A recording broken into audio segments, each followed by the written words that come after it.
Welcome to Lost in Revision. All of our content is public domain, literature, fairy tales, and folklore. We are here to celebrate the original stories, not just read the modern sanitized versions. We post short segments of stories daily and monthly full episodes where we read and discuss popular classics.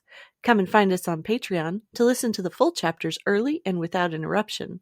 Our goal is to at least break even to cover our expenses, so any support that you can offer to help us reach that goal helps keep this podcast going and you entertained. All of our music is by Nathan Hubble and is used with his permission. Thanks, and enjoy the show. Chapter 14, Paul Bunyan's Farm, Part 2. The feature that Paul Bunyan's farm is most famed for, however, is his great cornstalk. He had a big cornfield on the farm, and all the corn planted there behaved in the usual way, excepting one grain that must have been of a very special kind. When this grain sprouted, it grew so fast that by the time Paul got home that spring, no one could see to the top of it.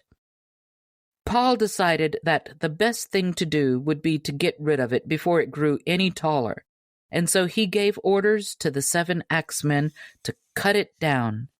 They first tried sawing it down with the great cross-cut saw, but it was growing upward so fast all the time that it just jerked the saw right out of their hands.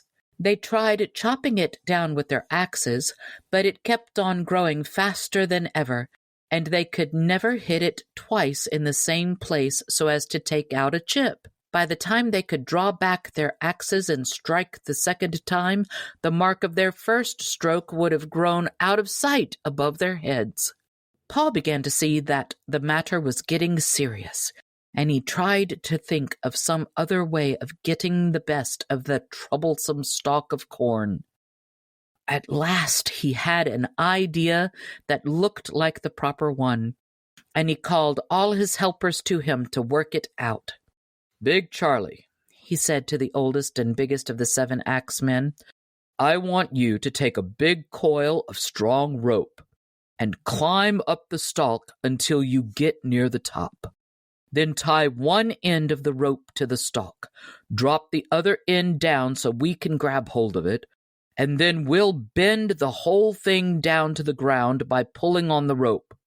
I'm thinking that I'll bury the top part and then let the stalk do all the growing at once, right back into the earth. Then, if it keeps on growing as fast as it has been doing so far, the Chinese will have it to worry about instead of us." "All right, boss, if you say so," answered Big Charlie rather doubtfully.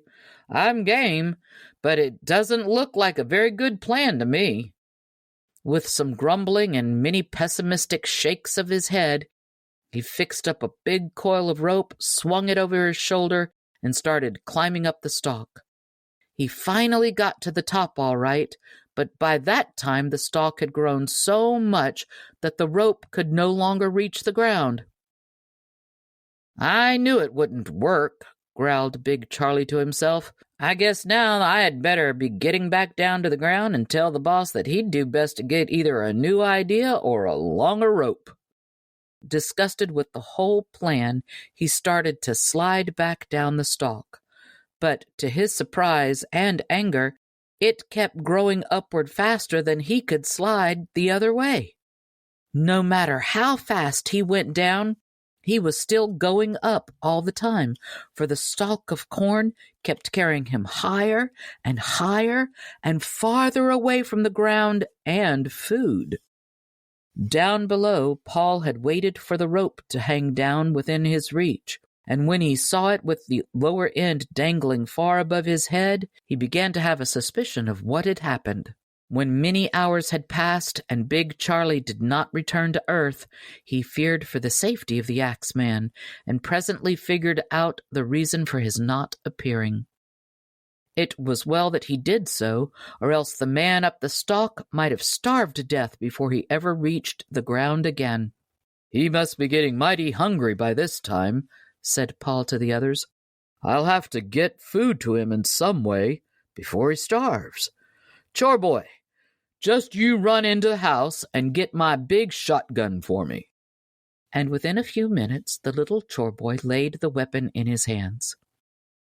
The gun was of such a tremendous size that none but he dared to fire it, and it had to have a tremendous load in order to perform properly. Usually Paul loaded it with a wash tub full of blasting powder and a wheelbarrow load of bricks. But this time, instead of the bricks, he rammed her full of Dogged biscuits.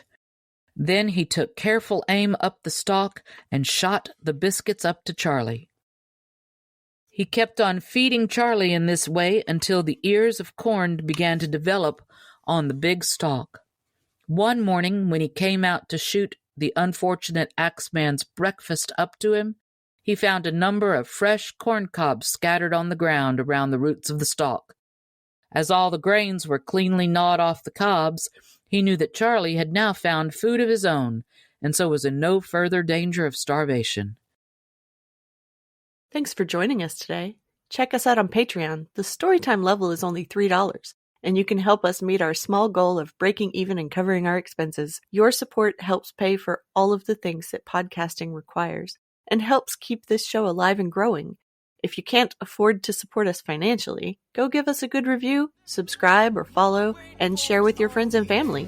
Feel free to fact-check us and offer suggestions to make our show better for you. You can also send us an email at lostinrevisionpodcast@gmail.com. There's a lot more waiting for us all at the end of the road.